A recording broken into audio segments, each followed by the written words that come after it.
Tenemos en nuestro estudio de Momento de Vida al licenciado Lucas Lanza. Lucas Lanza es un psicólogo que trabaja acá en el barrio de Lugano también. Y bueno, Lucas, ¿qué tal? Sí, muy buenas noches, Lucas, ¿cómo estás? ¿Bien? Buenas noches. Bien. Lucas, comentanos un poquito tu historia para que la gente te conozca del barrio. Bueno, ¿cuál es tu trayectoria? ¿Cómo? Bueno, cómo no. Mi historia con respecto al trabajo que vengo realizando, desde que me recibí, trabajo por la zona, ¿sí? Así que como antes de empezar el programa estábamos charlando un poquito. Sí. Desarrollé primero el trabajo en consultorio privado en Villa Celina, atendiendo gente de Celina y de Lugano también, por supuesto, y después hace unos cuantos años ya estoy atendiendo, digamos, de este otro lado de la General Paz, así que, pero siempre más o menos igual, ¿sí? Así que hace más o menos 16 años que estoy atendiendo por el barrio, ¿sí? Siempre acá, ¿no? Siempre por la zona, sí, siempre por la zona, sí. Qué bueno, Lucas. Con respecto al trabajo, pero con respecto también a mi vida personal, vivo en Lugano casi de toda la vida, así que mi mujer también, somos todos del barrio, así que estamos bien acá, en la junta. La junta histórica. Qué lindo, Me Lucas. gusta.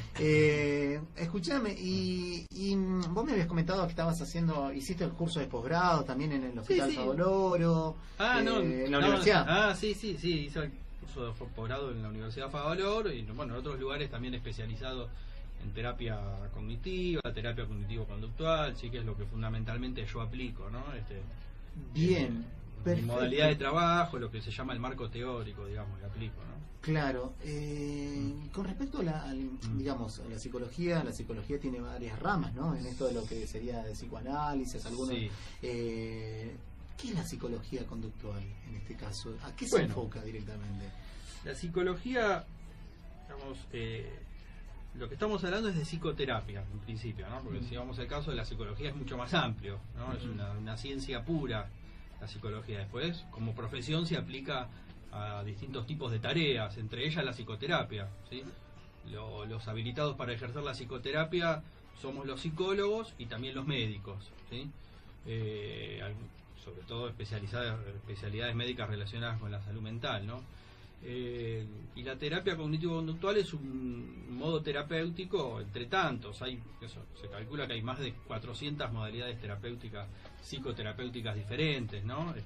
Con grandes troncos, pero que después se desprenden más de 400 modalidades psicoterapéuticas diferentes. Con respecto a la psicoterapia cognitivo-conductual, es un modo terapéutico que toma los conocimientos de la psicología conductista y que empieza a desarrollarse fines del siglo XIX, principios del siglo XX, tiene todo un recorrido durante el siglo XX y llega por supuesto hasta nuestros días. Y después la terapia cognitiva, ¿sí? Que empieza a surgir aproximadamente a mediados del siglo XX, ¿sí? Y a partir de esos dos conocimientos empieza a formarse lo que hoy en día se llama terapia cognitivo-conductual, ¿sí? Es un modo terapéutico. El psicoanálisis es otro modo terapéutico con otro marco teórico, con otra conceptualización también del funcionamiento psíquico, digamos, ¿no? De lo que es la psicología, de lo que es la mente, de las motivaciones de la conducta. Bueno, son distintas formas de ver, incluso diría yo, el funcionamiento humano, y a partir de ahí se desprenden las modalidades terapéuticas, ¿sí? Bien, y con respecto a los pacientes, digamos, vos estás trabajando con adolescentes, con chicos, adultos. Trabajo fundamentalmente con adultos,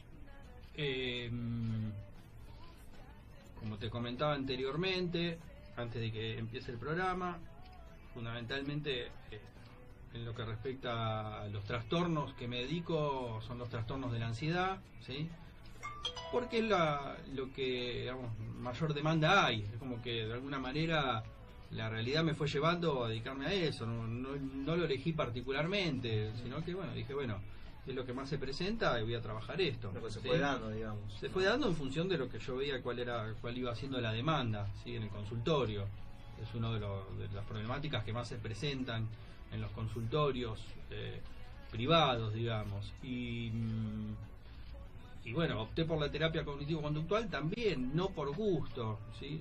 Sino porque por ser la herramienta que tiene, digamos, mayor validez para trabajar este tipo de trastornos, ¿sí? O sea, hay terapias que se llaman con apoyo empírico, ¿sí?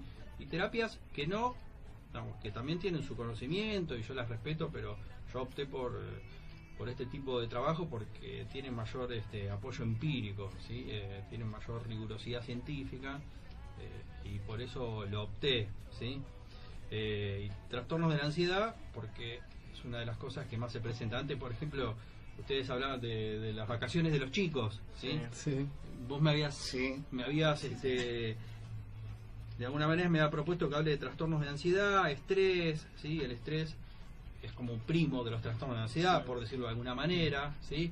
Y ustedes me contaban lo de las vacaciones, justamente las personas muchas veces salen para desestresarse y se terminan estresando más. Sí. Es muy común. La vida, porque el estilo de vida en las grandes megalópolis como Buenos Aires lleva a padecer de estrés, trastorno de ansiedad, de depresión. Claro, ¿cómo es eso? O sea, salen para desestresarse y se estresan más. Y pasa mucho, pasa mucho. Yo me quiero ir de vacaciones unos días afuera, bueno, ¿y qué pasa? Muchas veces las vacaciones, si no se planifican teniendo en cuenta esto, terminan siendo un motivo más de estrés para las personas. Se estresan, las personas muchas veces se estresan en las vacaciones, por no saber tomar la decisión adecuada, por no planificar adecuadamente las vacaciones. Bueno, se llenan de actividades, se llenan de compromisos, de obligaciones, que las valijas que llevamos, que nos llevamos, dónde vamos a un lugar lleno de gente, salimos Sí. y en lugar de estar tranquilos hay que hacer cola. Claro, Sí. incluye todo, ¿no? O sea, Entonces, desde el lugar muchas veces, hasta- y bueno, recién me estaban mencionando ustedes lo de ir, no sé, a Palermo a pasear un día de vacaciones de invierno. Sí. ¿Es relajante? Sí, termina siendo, es verdad. Viajar una Es hora más, y más cuando se 45. van en los tours que te organizan todo y tenés que levantarte a las 5 Por de la eso. mañana, 6 de la mañana, Eso. porque se sale en el tour, Bueno, no sé, cuando pero- fuimos al norte, Sí. a Humahuaca, Pasa, y pasa. tenés que estar y volviste a Pasa. las 12 de la noche y a la mañana siguiente. Y sí. Pasa, pero sobre todo, bueno, más allá del tema de las vacaciones, sobre todo la vida, digo, en las grandes megalópolis son generadoras de estrés, Claro. y de trastornos de ansiedad. Por eso hoy en día me parece es una de las problemáticas que más se presentan. Perdóname, Cristian, ¿todas las personas tenemos estrés? ¿Todas las personas padecemos estrés? No es que todas las personas padecemos Lucas. Perdón, Vamos Lucas. con otro invitado ya. Ya está, ya tiene. Yo soy Acá malísimo, tenemos- soy malísimo para Yo los tengo nombres, este tema de los nombres, sí, sí. Soy sí. malísimo para Lucas, los nombres. decime, todas las personas. Soy igual, soy muy malo para los nombres. No todas las personas, o sea, lo que comúnmente se llama estrés, en realidad, más específicamente, más técnicamente, se lo llama distrés, es decir, el estrés patológico, ¿sí? No todas las personas padecemos de estrés patológico. Por supuesto que todas las ¿Qué personas... sería eso, perdón? ¿Qué cosa? Distrés patológico. No, lo que comúnmente se llama estrés Sí. es el distrés, técnicamente. O sea, el estrés patológico, el estrés que la persona lo padece, ¿sí?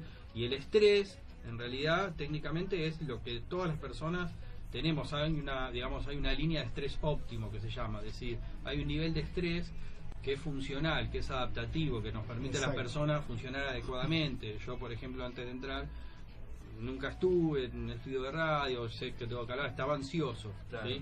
Pero es un nivel de ansiedad óptimo que te permite estar alerta, atento a lo que vas a hacer. Si estás extremadamente relajado, nada te importa, tampoco es funcional, tampoco es adaptativo, ¿sí? Entonces, lo que Pero está bueno entonces tenerlo. está bueno tener el estrés, lo que llamamos el estrés óptimo, es decir, un nivel de estrés de medio para arriba y controlado, que la persona no lo desborde, ¿sí? Eso para funcionar adecuadamente sirve, no sé, por ejemplo, un muchacho que tiene que ir a rendir un examen, tiene que estar un poco ansioso, ¿sí? Tiene que estar un poco activado, un poco alerta, porque si está totalmente relajado, la persona no desarrolla las herramientas necesarias para atravesar una situación desafiante. Si está ansioso por demás, ahí empieza lo que llamamos la ansiedad patológica, ¿sí? O sea, ya se pasa del nivel de estrés óptimo y empieza a generar problemas, y ahí es donde empezamos a hablar de los trastornos de la ansiedad o del estrés patológico, depende de los síntomas que la persona vaya desarrollando. Los trastornos de la ansiedad, que es más o menos lo que vos me propusiste, que Sí, más sí, sí. íbamos a hablar. son un conjunto, digamos, de trastornos, de problemáticas, que justamente lo que comparten es que a la persona se le descompone, por decirlo de alguna manera, lo que es el mecanismo de la ansiedad. En función de la pregunta que vos hacías, todas las personas, todos los organismos tenemos un mecanismo de ansiedad, todos. Es algo sano y es algo funcional a la vida, ¿sí? Es un estado, es un aviso, un estado de alerta, digamos. La ansiedad es un aviso, una preparación del organismo para enfrentar el peligro, ¿sí? ¿Cuáles son las dos formas básicas de enfrentar el peligro? Atacar o escapar, ¿sí? Pensemos, no pensemos ahora nosotros vida en cultura, sociedades complejas, pensemos a nivel estado salvaje, o sea, animales. A nivel, Sí. en la historia evolutiva, biológica, la vida en cultura es un parpadeo, ¿sí? Hace 80.000 años que vivimos en cultura y hace millones de años que estábamos en estado salvaje. O sea, nuestro cerebro no evolucionó a la velocidad que evolucionó la cultura. Entonces mantenemos mecanismos arcaicos, ¿sí?, de funcionamiento en nuestro cerebro. La ansiedad es un estado de alerta, ¿sí?, mediante el cual el organismo se prepara para enfrentar el peligro. Lo compartimos con toda la escala animal, ¿sí? La forma de enfrentar el peligro básica es atacar o escapar. Tanto para atacar como para escapar, el organismo se tiene que preparar, ¿sí? ¿De qué forma se prepara? Irrigando más sangre, por ejemplo, que en definitiva es transporta el combustible, ¿sí? O sea, por eso la persona con trastorno de ansiedad suele tener taquicardia, suele tener pulso acelerado, ¿sí? Porque se necesita mayor caudal sanguíneo para reaccionar, ¿sí?, ante el peligro. Nuestro cerebro, yo me largo de largo. No, perfecto. La adrenalina bastante. Sí. La adrenalina tiene mucho que ver con eso. Bueno, por eso. Son la mecanisma es la adrenalina, digamos, cuando hablamos de adrenalina, no de adrenalina, hormona, es el nivel químico de lo que yo estoy hablando a nivel conductual y psicológico. Son distintos niveles de entender un mismo fenómeno. Perfectamente. Claro, por supuesto. En esos momentos, a nivel químico, bueno, se disparan distintas sustancias. La más conocida es la adrenalina, la noradrenalina, que es el transporte químico, es el correlato químico de la ansiedad a nivel psicológico. Bueno, las extremidades se irrigan de mayor caudal sanguíneo, es decir, los brazos y las piernas fundamentalmente, porque el organismo que se tiene que defender tiene que ser rápido y potente, ¿sí? El cerebro también se irriga de mayor caudal sanguíneo, por eso la persona con estado de estrés o con estado de ansiedad se pone hipersensible, se le dilatan las pupilas, reacciona rápidamente, es decir, una persona estresada o ansiosa ante cualquier estímulo, un ruido, algo, se va a tender a asustar más, eso porque el cerebro está en estado de alerta, ¿sí? Hipersensible. Bueno, ¿qué pasa? Este mecanismo es perfecto en la vida salvaje, en la selva. Cuando iba un hombre salvaje por la selva, caminando descalzo, ¿sí?, pisaba algo alargado y blando, ¿no?, tenía que rápidamente reaccionar, saltar y escapar, ¿sí? No podía quedarse pensando, a ver qué habré pisado, será una víbora, no será una víbora, porque ya reaccionar inmediatamente, porque ya la víbora lo picó, ¿sí? ¿Entendés? Entonces ese mecanismo nos sirvió para sobrevivir. Hoy en día en las sociedades complejas muchas veces este mecanismo no sirve, por decirlo de alguna manera, ¿sí? Y cuando entramos en eso, ¿sí?, es cuando empezamos a hablar de trastornos de ansiedad, ¿sí? En la vida salvaje no existen los trastornos de la ansiedad.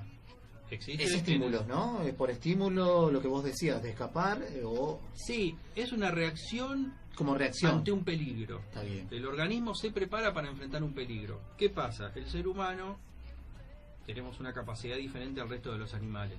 Imaginar, pensar, proyectar, ¿sí? Proyectar a futuro o imaginar. Entonces eso empieza a chocar, por decirlo de alguna manera, con esta reacción, ¿sí?, ante el peligro. ¿Por qué? Porque muchas veces imaginamos peligros donde no hay, ¿sí?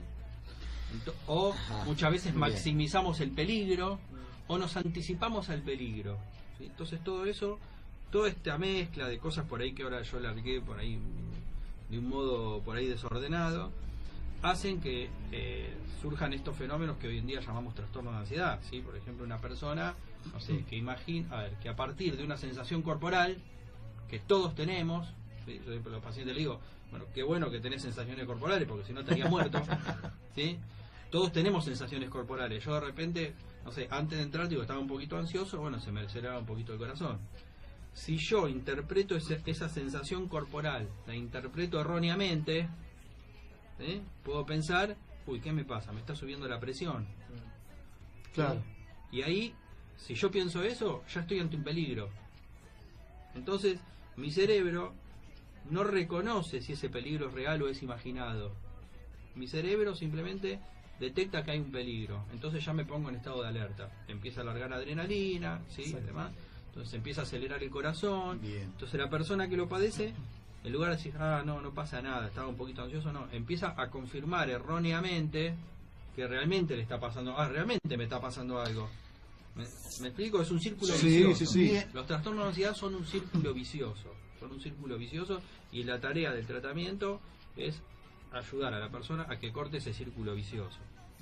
¿Sabes que con esto asociado, Lucas, lo que estás contando ahora, Sí. que, joder, ya es viernes a la noche, la gente está más relajada, como digo siempre, ¿no? Estamos Sí. desestresados, por decirlo de una manera u otra, ¿no? Estamos charlando de este trastorno de la ansiedad. ¿Qué relación tiene el trastorno de ansiedad con el ataque de pánico? Porque justamente tuvimos anteriormente en el programa Andrea. ¿Vos viste el mensaje, perdón? Que te No. interrumpa? Justo, ¿puedo decir exactamente lo que estás por preguntar? Sí, pero sí, de un por favor. oyente. Sí, por favor. Hay dos mensajes. Uno de María Colque, que dice que bueno es verlo con Carlos Orellana. Y otro mensaje de Graciela Vallejos. Parece que tenés visiones, dice. No, todavía es no. evidente. Dice, Todavía no. hola, buenas noches, licenciado. Dice, mi marido sufre de ataque de pánico y tiene miedo que le pase en un momento de trabajo. ¿Cómo se trata? Y ahí pregunta, exactamente lo mismo. ¿El trastorno de ansiedad tiene que ver con los ataques de pánico? Justo. Bueno, Graciela Vallejo pregunta. Bueno, el ataque de pánico es como decir, de alguna manera, un pico máximo, es el pico máximo de ansiedad, por decirlo de alguna manera, ¿sí? Es cuando una persona en un estado de ansiedad extremo, por llamarlo de alguna forma, ¿sí? Por supuesto, el ataque de pánico tiene absolutamente que ver con los trastornos de ansiedad. Ansiedad lo podemos entender de alguna manera como miedo, sinónimo, no exactamente, porque el miedo sería algo sano y funcional, en cambio el trastorno de ansiedad es un trastorno justamente, pero está íntimamente relacionado, ansiedad con miedo. O sea, ansiedad no lo entendemos en el consultorio como comúnmente llamamos ansiedad, lo que comúnmente llamamos ansiedad es impaciencia, ¿sí? Dentro del consultorio, Está como bien. se habla afuera es otra cosa, ¿no? Bueno, el ataque de pánico justamente es un ataque, un miedo intenso, ¿sí? Desbordante, con todas estas reacciones orgánicas que yo le mencionaba anteriormente. El ataque de pánico es un momento, es lo que le pasa a la persona en un momento determinado, ¿sí? Yo me empiezo a descomponer, empieza a acelerarse mi corazón, interpreto catastróficamente esas sensaciones, porque si no hay interpretación catastrófica no hay ataque de pánico. Es decir, si a mí se me acelera el corazón y yo digo, estoy un poquito ansioso, no hay ataque de pánico. Si a mí se me acelera el corazón y yo pienso, me está por agarrar un ataque al corazón, porque me acuerdo que a mi viejo cuando le agarró un ataque al corazón le pasó lo mismo, o creo yo que le pasó lo mismo, ahí empieza el ataque de pánico, ¿sí? Hay una interpretación catastrófica. El ataque de pánico se puede presentar en distintos trastornos de ansiedad, ¿sí? Fundamentalmente se presenta en lo que llamamos el trastorno de pánico. Hay un trastorno que se llama trastorno de pánico, ¿sí? Que tiene que tener un desarrollo en un determinado tiempo, ¿sí? Para diagnosticar un trastorno de pánico. Dentro del trastorno de pánico se dan ataques de pánico. Pueden haber ataques de pánico en otro tipo de trastorno, pero por ejemplo, si a una persona le agarra un ataque de pánico siempre, no sé, por ejemplo, una persona que le agarra un ataque de pánico cuando ve perros, ahí como profesional, más que estar pensando en trastorno de pánico, ya estás pensando en una fobia simple, que es otro tipo de trastorno de ansiedad. En ese caso, fobia a los perros, ¿sí? Ahora, fundamentalmente sí es cierto que los ataques de pánico se dan en el curso de lo que llamamos un trastorno de pánico, ¿sí? ¿Son específicos o son inespecíficos los ataques de pánico? Justamente dentro del trastorno de pánico